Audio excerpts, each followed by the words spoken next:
6:33. Welcome back to the Gee and Ursula Show. So it was back in January, a Tacoma police officer who was responding to a drag race drove his cruiser into a crowd of people who were blocking his way. Oh my God! Holy! Oh my God! Luckily, no one died, but some people were injured, and that officer has been placed on leave while an investigation is underway. The incident sparked a huge debate at the time over whether this was a case of excessive force or not. Critics called for the officer to be fired, but others say he had no choice because the crowd was aggressive and threatening. Among the critics, we're finding out, is the officer's own son, Andrew Phan, who wrote an op-ed in The Stranger arguing that calls to fire him are just. Needless to say, that got our attention, and Andrew joins us on the show right now. Good morning, Andrew. Good morning. How are you doing? Good. Thanks for having me on today. Well, thank you for joining us. And I know this is kind of difficult. So, and what we said on the show, and we said at the time, because at the time when we saw the video, I was one of those that said, I can understand where the officer felt like he was threatened and felt like he had no choice. So, and I know that there are others, but we said we're not going to try this case before all the facts are in. But you did write this piece in The Stranger, and I just want to know, what was your goal in writing this? What were you thinking in sharing this? Well, when I wrote it, I was really thinking about how the police are trained to respond to situations. Like, even in that situation, even if it was excessive and dangerous, I think there was ways to de-escalate it that would have been more effective. I really wanted to talk to people about what's going on in American policing and what's going on in the minds of police officers. And I really want to engage the TPD to think about what kinds of culture we want to create in the police forces. No, Andrew, go ahead. Oh, sorry. I think I'm just in kind of an interesting position because I'm kind of in between these two worlds, Like, I have a lot of friends that have family members that have been incarcerated and have suffered at the hands of police, and then also have grown up with a police officer, known him personally. So I just wanted to try and maybe open a window between those two groups to kind of understand how we can make a safer culture. I read Andrew in your op-ed in The Stranger. I read that you are a social worker. What has your experience been like when you have yourself faced verbal threats to your safety? Talk about that. I mean, I understand that hurt people hurt. So when somebody is lashing out at you, often they're trying to just get a reaction. And, a lot of people have learned over time that you can get a reaction that's negative from people. And if you're not getting any reaction, sometimes that's just the one you want. I accept that, that people will behave in threatening ways and will say threatening things, but it's kind of my job to navigate that nuance. And I really don't think that our current policing system can, operate in that nuance, I think that they really are trained to respond to threats by eliminating them, which I think is just outdated and doesn't work for what we need for public safety these days. As a son of a police officer, and you're a son of a police officer, and I'm quite sure that there are other sons and or daughters or family members of police officers, individually as people, I think most of us will say, hey, that's a great guy or that's a great gal if it's a woman or a woman police officer. In your opinion, what more needs to be done to help with this divide that is happening right now in our country between law enforcement and the trust of the public? I think that we all actually need to do some self-reflection. I think the police really need to think about how they're engaging with the public. We've seen the Blue Lives Matter camp kind of just continually escalate the more that they're critiqued. And I think that the police have not really been subject to this level of scrutiny in a long time, or even ever. The internet has really given us a lot of access to different kinds of information. And the police are not the ones doing the main scrutinizing of the community anymore.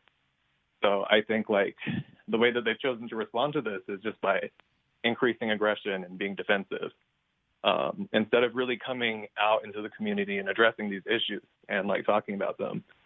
I also think, on the left, it's, like, hard to, like, I think there's a lot of naive leftists that, like, really think we could abolish the police tomorrow and there wouldn't be problems. But, I do think that we have to grapple with some of the realities in terms of public safety before we can really get there. And I think that, this continual escalation on both sides isn't really very productive, and it's just making both sides more extreme. And maybe this is okay for some people, but I think that, this isn't really in the interest of public safety. Andrew, did your dad know that you were going to write this op-ed? I don't believe so. I did engage him a number of times. And has he responded? No. I really thought that we could use this as an opportunity to come out and show the community what accountability looks like and address the harm, maybe in a way that is different than has ever been done before. And I'm really, I'm hoping if he's listening to this now, like, let's really do this work as a family and, like, let's really build that trust. Now, some people may say, and I actually did see it on social media, some people were saying, well, why didn't you just address this privately? Why do it in such a public forum? The outcome for your dad is still pending. I mean, because I think, like, something I've observed, like, in the Manuel Ellis case, like, that all those police officers just kind of laid low and went on vacation, and I think, like, I do see this escalation happening in all of our communities. And I think, like, there's really going to be no time but now to kind of come out and address these issues. I also am not super confident that his case is in a lot of danger yet. I think it may become so depending on how these interviews continue to go. But the law doesn't really seem to bend towards accountability of the police. When you say... When you just made mention, you don't feel like the case is in danger. Can you explain a little bit more to that, what you mean by that, please? I mean, what I have seen is that, police can literally kill people on camera and get away with it and not really face a lot of charges. I don't think this is the most extreme case of police brutality I've ever seen. Like, people could have certainly died, but nobody has, to my knowledge. It also wasn't, it wasn't a Black Lives Matter protest like it initially trended as such. I think this is more just an opportunity to have a really good conversation about police brutality and how the police respond to things. Do you think that going forward, and first of all, I mean, I thank you so much for joining our show and for writing that. Again, I was touched by what you wrote, because to me, to see a son of a cop come out and write about it and give his opinion, I think more of that needs to happen, because I think there is a lot of conversation that is not happening and it's all in between. And there's too much, and we talked about this in the 9 o'clock hours, too much extreme on both sides. And I think a lot of the talk is right in the middle, and that's the sweet spot.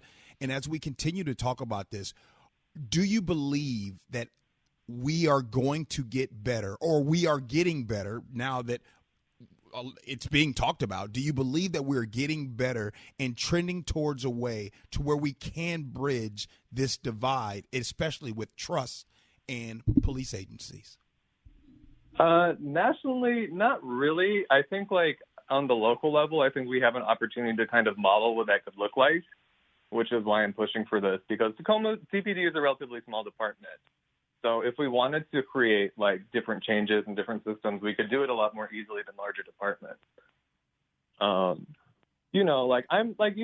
I would generally be considered a leftist. So I don't know if I'm going to meet anybody right in the middle, but I do understand that there's a lot of misunderstanding about what people are pushing for. People are like, you can't just get rid of the police. That's crazy. But, I have seen that there's better ways to deal with things than force. And I think, like, that's a problem in our country. Like, we're always trying to win, all of us on every side. There's no attempt to resolve issues. There's only an attempt to beat the other side. And this is a path to a very dangerous place. So, Andrew, I'd imagine that you are getting a lot of feedback on this op-ed that you have shared on The Stranger. It is very unusual, certainly was trending yesterday because it is not often that people will take the position that you did. I hope that you can work things through with your father. If anyone has not read this, I mean, there's much more that we really couldn't get into, but we appreciate your candor, and we appreciate you your willingness to come onto the show with us. Thank you. Oh, thanks for your time. Actually, if there's like one little thing I could add, Sure. Something that did motivate me to this is watching kind of what's happening in Oakland and the calls for Black and Asian solidarity. And one of the calls that I always hear from people is that, Asian families need to hold each other accountable for racism and like the violence that they inflict, like Korean businesses that are racist towards patrons and stuff. So I really think like the work that we have to do is unpacking what's happening in our own communities with our own families first. And I want to participate in that. Great point. I think you started. So thank you so much, Andrew Phan.